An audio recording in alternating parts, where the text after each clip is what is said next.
Now to a News Nation exclusive investigation into a secret government experiment that was carried out in St. Louis. Residents tell us they still remember a mysterious fog. Children would run through it. Mothers would try and close their windows against it. For decades, they all had questions, and now we're seeking answers.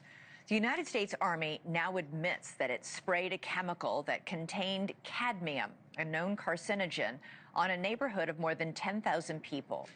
Critics say this was done with no warning and no consent. Well, tonight we return to the site of that demolished neighborhood and speak with former residents who believe the government turned them into human test subjects.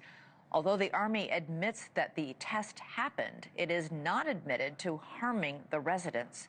News Nation's Natasha Zuvez investigates what was in the fog and why the truth may still be buried. The fog drifted through the streets like a ghost. That's exactly what it looked like, a thick fog. It was summertime and it was hot. We would just run through it as fast as we could and try to just cool ourselves off. It stuck to you. The spray was so foul as far as the odor. It made some of us have headaches, nausea, dizziness. That's what I remember. It made me sick.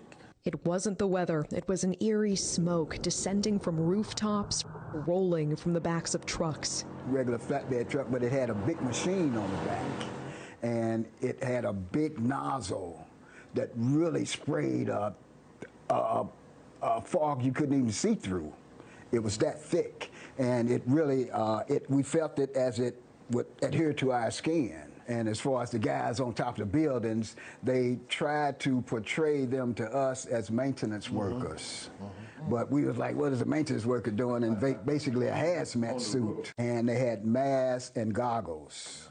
In the 1950s and 60s, in secret, the U.S. Army sprayed zinc cadmium sulfide into the air of a St. Louis housing project, a largely black neighborhood called Pruitt-Igoe.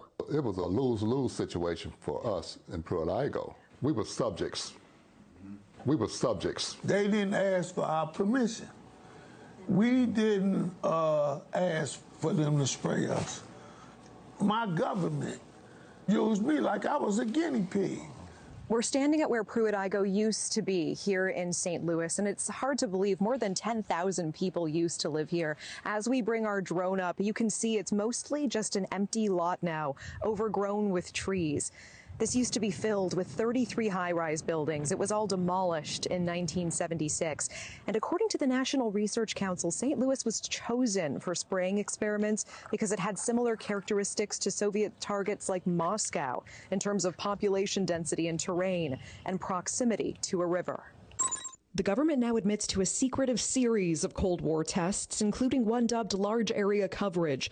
More than 30 tests conducted across the U.S. and Canada, spraying zinc cadmium sulfide from planes, rooftops, and vehicles to simulate how a biological attack might spread, all to prepare for potential warfare against the Soviets. Many of us been in the military and had top secret clearances. We know how it works. We have died for America. We have fought for America. You are a veteran. I am United States Air Force veteran. Dr. Starks, you're a veteran as well, Yes, I am. I'm an Air Force veteran also. Is there a sense of betrayal here? Definitely, definitely. They want to know if those secret tests have anything to do with what they're observing with their own eyes. I lost my two older siblings to cancer. I lost a brother last month. I've been diagnosed recently with a rare form of lymphoma. I had cancer of the left kidney, had partial removal of my left kidney. News Nation reached out to the Army for answers. They provided a one-page response. It says the Army's own Center for Health Promotion and Preventive Medicine investigated in 1994 and found inhalation exposure would not pose a health risk. They also cite later corroborating reviews, including a 1997 review by the National Research Council. Perhaps they assumed we wouldn't read the NRC's 380-page report, but we did, and the Army's statement doesn't show the full picture. In that 1997 review, the National Research Council explicitly says repeated exposure to zinc cadmium sulfide can cause kidney or bone toxicity or lung cancer if levels are high enough. And they admitted they couldn't fully assess the risk. Why? Because some Army records remain classified, it says, for national security reasons. More troubling, key Army exposure records were missing. And when the NRC asked the Army to supply them, the Army said it couldn't find them. Finally, the NRC considered conducting its own study, but concluded it wasn't feasible.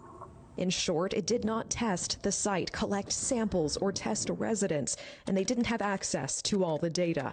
Their review was based on what the Army gave them, and what the Army either could not find or withheld.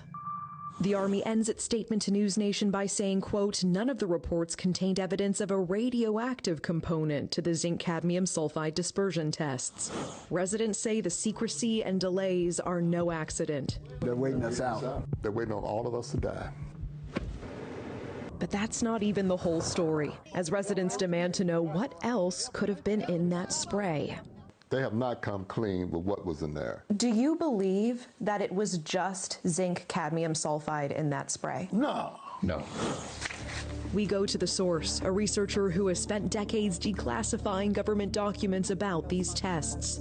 Do you believe the U.S. government sprayed some kind of radioactive material on the residents of St. Louis? I believe that they did. And the government's surprising response to our request to declassify information. I mean, what the hell? Plus, renowned activist Erin Brockovich weighs in. Do you think there's been a lie here, a cover-up here? It sure looks that way. The residents are asking for an apology from the government for being experimented on. They are asking for compensation, for health studies for themselves and their children. They're also asking for transparency. They want the government to release all the documents about the spraying. So, Elizabeth, tomorrow night on your show, we will go on a journey to try to declassify the one government document that a key researcher tells us she has never been able to expose. And we take the investigation to Erin Brockovich. For the residents still here, still fighting, the question is whether they will get any answers before it's too late. Elizabeth. Well, they have a better chance of it with you on the case. Natasha Zuvez, thank you so much.